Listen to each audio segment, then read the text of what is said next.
उद्देश्य है हमारे जीवन से, हर एक चीज से। परमेश्वर चाहता है कि हमारी हर एक बात, हर एक चीज उसकी योजना को पूरी करने वाले हो। आप सबको एक और बात जय मसीह की।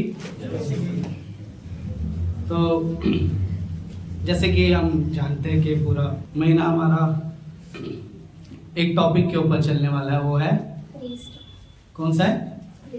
एक ही आवाज आई, मुझे लग रहा है एक ही चलना चाह रहा और बाकी सब सो रहे हैं। कौन सा है? रीस्टार्ट मतलब फिर दोबारा से शुरू करना या शुरू होना। हमें फिर दोबारा से शुरू होने की जरूरत है।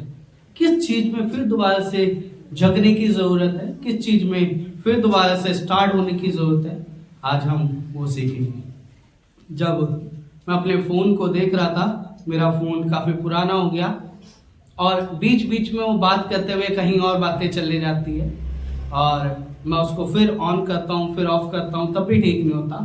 बट जब मैं उसको रीस्टार्ट करता हूँ तो वो जो पहले हैंग हुआ था, खराब हुआ था, खो रखा था, वो दोबारा से जब स्टार्ट होता है तो फिर से वो ठीक हो जाता है। वैसे ही हम जो मसीही लोग हैं, जो हम मसीही और ईसाइयों में बहुत अलग है।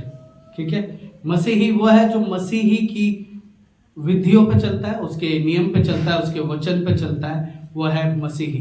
तो हम जो मसीही लोग हैं उनमें भी काफी लोग हैं जो आत्मिक रूप से मरे हुए हैं, है ना? आत्मिक रूप से मरे हुए हैं। तो आज हम जगेंगे। परमेश्वर ने ये वचन हमें दिया। आज हम देखेंगे मरकुस उसका 13वां अध्याय, उसका 32 से लेके 37 तक। मरकुस उसका 13वां अध्याय, उसका 32 से 37 तक। और कोई भी मेरे साथ पढ़ सकता है। धीरे धीरे हम पढ़ेंगे। पहला 32 से लेके कोई 34 तक पढ़ दीजिए। उस दिन या उस घड़ी के विषय में कोई नहीं जानता, ना स्वर्ग के दूत और ना पुत्र, परंतु केवल पिता।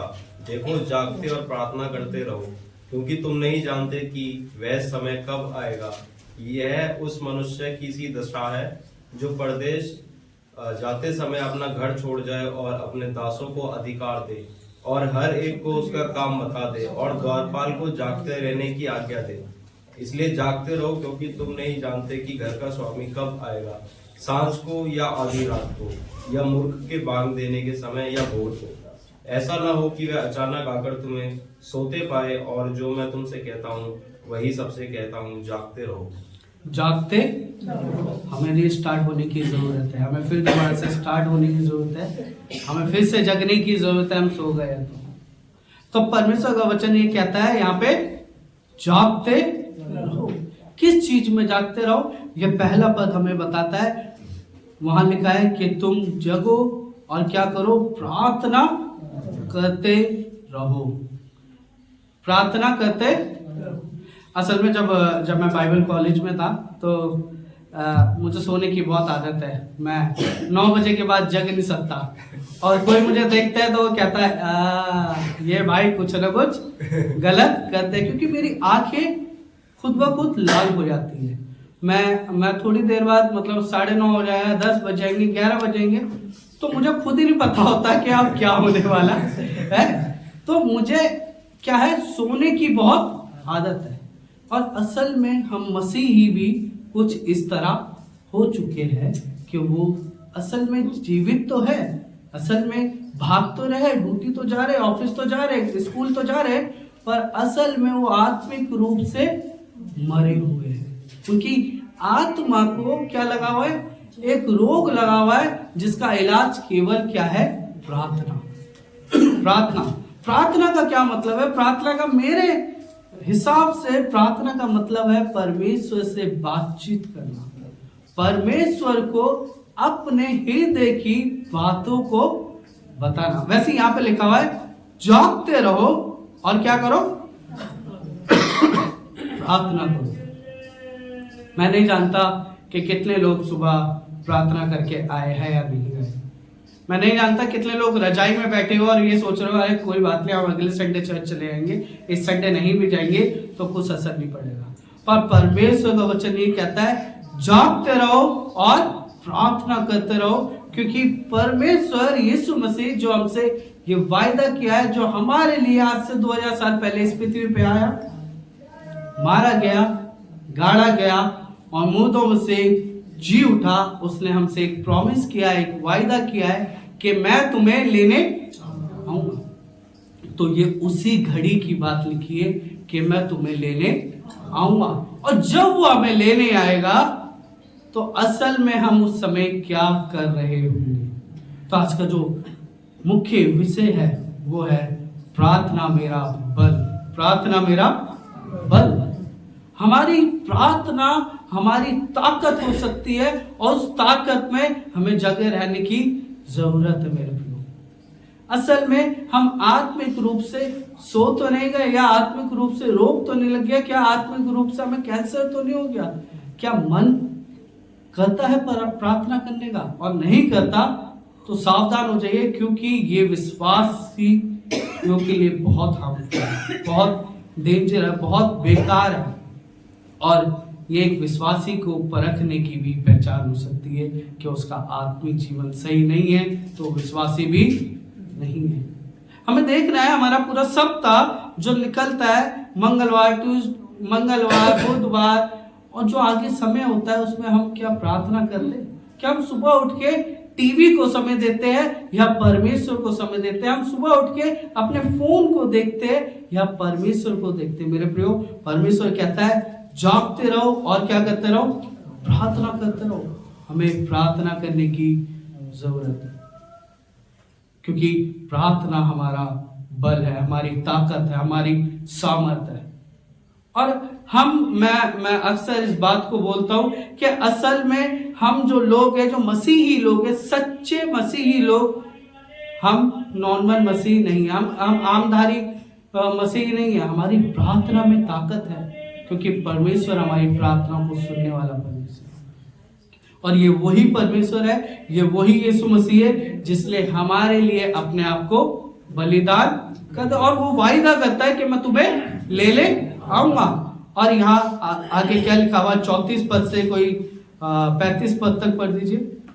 और उस मनुष्य की सी दशा है जो परदेश जाते समय अपना घर छोड़ जाए और अपने दासों को अधिकार दे और हर एक को उसका काम बता दे और द्वारपाल को जागते रहने की आज्ञा दे। इसलिए जागते रहो, क्योंकि तुम नहीं जानते कि घर का स्वामी कब आएगा, सांझ को या आधी रात को या मूर्ख के बांग देने के समय या भोर को। यहाँ पे परमेश्वर यीशु मसीह जब गए तो उसने एक वायदा दिया है, उसने एक बात करी कि तुम जागते रहो और प्रार्थना करते रहो। हम देख सकते हैं कि मत्ती उसका 26वां अध्याय उसका 40 पद पे क्या लिखा हुआ है? मत्ती उसका 26 उसके 40 में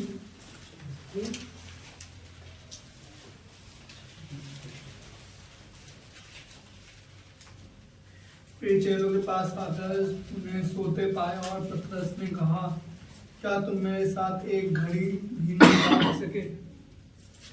यहाँ पे उस घड़ी की बात हो रही है जब यीशु मसीह को पकड़वाया जा रहा था। यीशु मसीह अपने चेलों के पास जाते और चेलों से कहते कि मैं अभी आता हूँ, प्रार्थना करते जब तक तुम जागते रहना। और वो क्या करते? जब यीशु मसीह वहां से चले जाते वो सो जाते। क्या हम तो ऐसे नहीं है? क्या हम परमेश्वर की आज्ञा को मानते हैं या नहीं मानते? क्या हम भी तो सो नहीं रहे? ये वो वाला सोना नहीं है जो रात को हम सोते हैं, ये उस सोने की बात नहीं हो रही, ये उस सोने की बात हो रही है जो आत्मिक रूप से हम मर तो नहीं गए।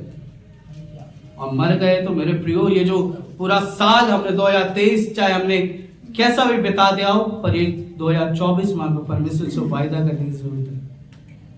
क्या परमेश्वर यीशु मसीह, मैं प्रार्थना में बुलंद होऊंगा, मैं प्रार्थना में आपके समीप रहने वाला होऊंगा, मैं प्रार्थना में बल और ताकत मांगना चाहूंगा। मेरे प्रियो, हम अक्सर अपनी लापरवाही की वजह से, हम अपनी गलतियों की वजह से और हम अपनी कमजोरियों की वजह से परमेश्वर से दूर हो जाते हैं। परमेश्वर हमसे कभी दूर नहीं होता। वो तो कहता है कि मैं सुनने वाला परमेश्वर हूं। आप भजन संहिता पढ़ोगे तो बहुत सारे भजन संहिताओं में ये लिखा हुआ है कि मैंने दुआई दी और तूने सुन ली। वो सुनने वाला परमेश्वर है, पर हम क्या सुनाने के लिए तैयार हैं? क्या हम प्रार्थना करने के लिए तैयार हैं? क्या हम सो तो नहीं रखे? तो हम सो रखे तो हमें जगने की जरूरत है, क्योंकि परमेश्वर कभी भी आ सकता है। यीशु मसीह कभी भी हमें लेने आ सकता है। क्या पता इसी समय वो लेने आ जाए और हम अभी भी आंखें भरी भरी और कर रहे हैं, पर हमें नहीं पता। तो यीशु मसीह हमें कभी भी लेने आ सकता है, तो हमें प्रार्थना में बुलंद होने की जरूरत है। आगे क्या लिखा है उस मरकुस में 13:32 में?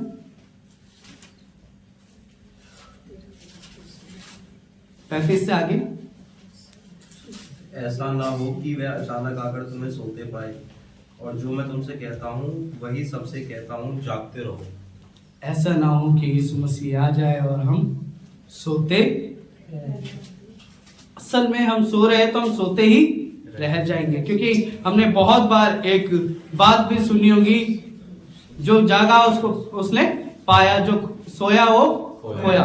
असल में हम खो भी सकते हैं बहुत सारी चीजें, क्योंकि हमारी लापरवाही हमें परमेश्वर से दूर करती है। तभी मैं अक्सर एक बात को कहता हूं कि हमें पाप में नहीं परंतु प्रभु में बढ़ने की जरूरत है, क्योंकि हम तभी पाप से जीत सकते हैं जब हम प्रभु के समीप है, जब हम परमेश्वर के साथ हैं। और प्रार्थना एक हमारा बल है, एक हमारी ताकत है, जो हमें परमेश्वर के साथ सर्वदा रहने के लिए तैयार रखती है। मेरे प्रियो, परमेश्वर का वचन आज हमसे यही कहना चाहता है कि हमें प्रार्थना करनी है, जागना है और उसकी इंतजार में लगे रहना है। उसने जो भी वायदा किया उसने करके दिखाया, पर उसने जो भी आज्ञा दी, क्या हम उसमें विश्वास योग्य है या नहीं, ये परमेश्वर जानता है। क्या हम प्रार्थना कर रहे हैं या नहीं? जब हमें मांगना होता है तो हम बड़ी चीजें मांग लेते, पर जब हमें देना होता है तो हम परमेश्वर से थोड़ी से धन्यवाद देते हैं, प्रभु आपका धन्यवाद हो सारी चीजों के लिए, आमीन। पर परमेश्वर ऐसा नहीं चाहता। परमेश्वर चाहता है कि हम उसके साथ संगति करें। परमेश्वर ने जब आदम और हव्वा को बनाया, वो इसलिए बनाया ताकि वो उसके साथ समय को बिताने वाले हो पाए। और वैसे यहाँ पे लिखा है कि एक स्वामी अपने घर को छोड़ के जा रहा है और कुछ लोगों को अधिकार दे के जा रहा है और वो काम दे के जा रहा है और द्वारपाल को जगने की आज्ञा दे के जा रहा है। हमें भी आज्ञा दी है कि हमें भी जगना है और परमेश्वर में बुलंद होना है। मेरे प्रियो, आज हमें देखने की जरूरत है, क्या हम जग रहे हैं या हम सो गए। सो गए तो जगने की जरूरत है, और जग रहे तो और जगने की जरूरत है, क्योंकि परमेश्वर का आना किसी को भी नहीं पता। यहाँ पे लिखा है सिर्फ और सिर्फ पिता जानता है कि वो कब आएगा, सिर्फ वही जानता है। यीशु मसीह कहता है ना पुत्र जानता है, ना दास जानता है, ना कोई जानता है, केवल जानने वाला यीशु मसीह है। तो हमें क्या करना है? सोना है। अच्छा, जागना है, जागे हुए हैं सब, तो हमें जागना है। हमें परमेश्वर की और नजर को लगाना है कि परमेश्वर हमें लेने आएगा। उसने हर एक वायदे को पूरा किया। क्या हम आज उसकी आज्ञा को पूरा कर रहे हैं या नहीं कर रहे? हम और चीजों में बहुत व्यस्त है। हम हर चीज को समय देने के लिए तैयार है, अपना फोन हो, इंस्टाग्राम हो, फेसबुक हो, ट्विटर हो, सब कुछ, स्नैपचैट में तो सब कुछ है। पर क्या हम परमेश्वर को समय देने के लिए तैयार है या नहीं? और नहीं है तो आज से हमें प्रार्थना में बल मांगने की जरूरत है, प्रार्थना में निर्भर होने की जरूरत है और परमेश्वर से बात करने की जरूरत है।